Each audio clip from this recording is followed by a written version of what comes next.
Hi everybody, and welcome to Advanced Ideas presentation of Advanced Parenting Skills. My name is Professor Paul, and I'll be your instructor today.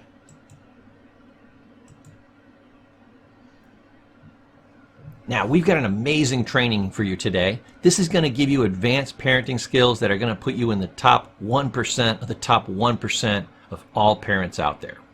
So, what are some of the goals we're going to achieve today? And this is by no means all the goals. They wouldn't fit on this sheet. So the first one is to understand the power of relationships in parenting and specifically how to use it. 2, develop a mentoring mindset and strategies. This can also be amazingly powerful. 3, develop new specific tools, strategies, and techniques for working with your child. 4, working as a team, building and growing your team and utilizing all the resources that you have. 5, learning how to talk to your child in such a way that the child will actually listen, and that's key. 6, learning about consequences and life lessons and how you can use that to help your child grow, mature, develop, and become a fully functional adult.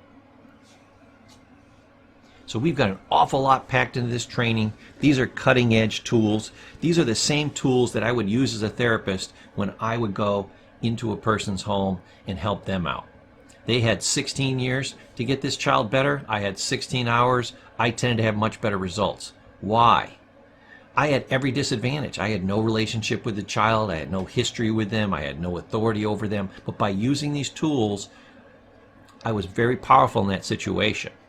By both making the parent powerful and making the child powerful and working on the relationship together, we were able to reestablish those relationships. So these tools are amazingly powerful. If you understand these and you are using these on a day in, day out basis, you're going to have, results that'll be 1,000 times what I had. So I'm predicting massive success for you. So hey, if I haven't told you already, congratulations on becoming a parent. An exciting time in your life. Second thing is, oh my God, what were you thinking? When you're thinking about having a child, you say to yourself, oh, they're going to be cute and we're going to play with them and they're going to have fun. They're going to look like me and we're going to dress them up and we're going to show them to all our friends and it's just going to be awesome and it's going to be all hugs and kisses and all this type of stuff. What it really is it's a 20-plus year dedication to another human being, okay, with all the trials and tribulations that go along with that. So it's never, ever what you think it's going to be. Now, if you've been a parent for more than a minute, I think you'll agree with me. So there's a lot of challenges that go on. It takes a lot of caring, a lot of dedication, a lot of sacrifice. So, much respect to you. This is a hard task. And remember I said you got to raise a kid till they're 20? You have to raise a kid till they're 20 because 18 you get them out the door. It takes another 2 years for them to mature so they don't come back through the door when they're 30 and start living in your basement. But I'll tell you, even that's not entirely accurate.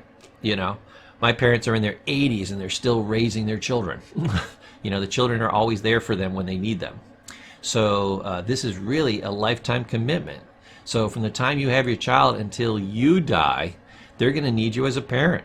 Matter of fact, most kids, even after their parents die, they find a substitute, surrogate parent in one of their friends, one of their mentors. Parenting is just absolutely huge in a person's life. It can make or break an individual.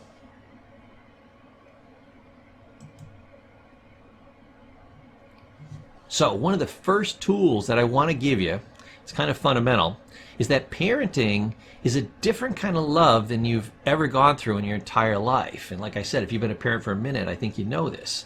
But I'm going to teach you a new kind of love, a new kind of perspective around this. And let me give you an example. When it's a child, you have to love them in a certain way or you will damage them. So it's not the kind of way you want. It may not even be the kind of way the child wants. It's not the way you thought it was going to be. Again, new kind of love, new kind of perspective. You've never seen this before. So think of it this way. I'm a therapist, and I worked the area that I first worked with was adolescents. So adolescents were going through this horrible addiction. They were tearing apart themselves, their family, their entire future. So we would always have a parenting program, and we would bring the parents in because, hey, the kids were getting 30 days worth of treatment. Parents were getting what? 0, except for this parenting program. So we would bring them in once or twice. We only had 2 or 3 hours with them, and then maybe a couple little individual sessions. And the parents maybe had 5 hours of training, and the kids had, several hundred hours worth of training when they left. But one of the things that we always taught the parents is when you have an addicted child, it's a different kind of love, and you have to look at it a different way. So when you have a quote-unquote normal child, you can be kind and loving and caring, and when they get in trouble, you try to get them back out, and you teach them this little life lesson, and off they go. That's great. Now, when you have an addicted child, you need a new kind of love and a new kind of perspective, okay? When they have a consequence, they get thrown in jail, you don't rush down and bail them out and take them home and say, poor baby, and cuddle them. No, that teaches them that you can get out of these problems and that these problems aren't real and they're temporary, and even if you do get caught, it's going to be okay. No, we want to teach them if they do get caught, there's horrible consequences. It's god-awful, and think about that next time before you pick up a drink or drug. So unlike a normal kind and loving parent, the new kind of being kind and loving, which means your child gets the best result. Hear that, your child gets the best result. That's you being the best kind of parent you can be. And with an addicted child, leaving them in jail is the best thing that you can do. Not getting them a lawyer, letting them have the maximum consequences, making them pay the fines off. That's the way to do it. So in this parenting course, we're going to teach you a new kind of love, new kind of perspective, maybe wildly different than what you're used to, but again, works out best for the parent, works out best for the child, and it works out best for the relationship between you and the child. So I want you to be kind of open, take a new mindset, be a blank slate, clean your mind out of any old thoughts and concepts, and look at these new concepts.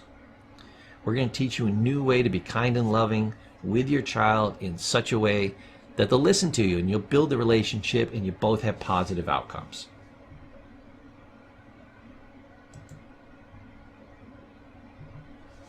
Now, parenting is about the child, not the parent. It's about sacrifice. Remember I said congratulations on having a kid? Great. Now you get your little parent card, you stick it in your wallet, and you're part of the club. But now, the next 20 plus years is going to be all about that child. It's not about you anymore. Before you could go out drinking and partying with your, wife or husband, or do whatever you wanted and go on trips and all this type of thing. Now it's 24/7 around the clock. That child has to be taken care of. Once that child is taken care of, then you can do whatever you want. Again, within certain limitations, because now you got a child. Even taking a dog, I've got to make sure the dog is cared for. So what I want only comes after the dog is taken care of. So it's the same way when you have a child. It's about sacrifice. And here's the sacrifice you make. The average child costs about $250,000 to $350,000 to do it on the cheap. $500,000 if you want to do it up right and you got some extra cash. They're very expensive. You could buy a yacht and show all your friends, for that amount of money. That would be enough if you put it away during the same time you're raising your child to retire on. Times each child. This is a lot of money. This is a very expensive hobby. That's part of the sacrifice. The next part of the sacrifice is it's going to take 20 of the best years of your life, minimum. And that, of course, that's going to extend out another 2 or 3 years for each child you have. And you're going to have to make a lot of emotional sacrifices. You're going to have to swallow a lot of things. You're going to have to deal with a lot of things. You're going to have those sleepless nights. You're going to have the caring, the concern, the worries, the fears that go along with being a parent, along with all the positives, okay? But what I want to go back to is parenting is about the child, not the parent. What does this mean? Let me tell you from a therapeutic perspective, because of course I'm a long-term therapist and trainer of therapists. So one of the first things I train therapists is therapy is about the client and not the therapist. Same way I'm teaching you that parenting is about the child and not about the parent. So when you're a therapist, it's all about the client. Everything that moves that client in a positive direction, that's the right thing to do. Anything that moves them in a negative direction, that's the wrong thing to do. I once had a therapist and they said, oh God, I'm so good to these kids and I do everything for them and I'm trying to make their life better. And they whine, they bitch, they complain, they don't always listen to me, they call me names, they wrote something nasty about my mother on the bathroom wall. I mean, why they got to bring my mama into this? They're just whining about the clients. I had to take them outside the facility and I said, look up at the sign in front of this building. I said, what does it say? And they said, oh, it says Spofford Hall. I said, no, read the whole thing.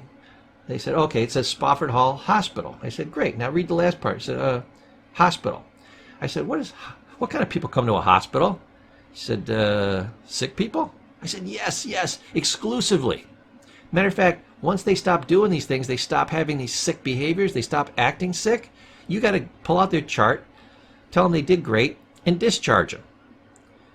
The client is perfectly doing what they're supposed to do, and as a therapist, you got to do what you're supposed to do. Don't get upset because sick people are acting sick.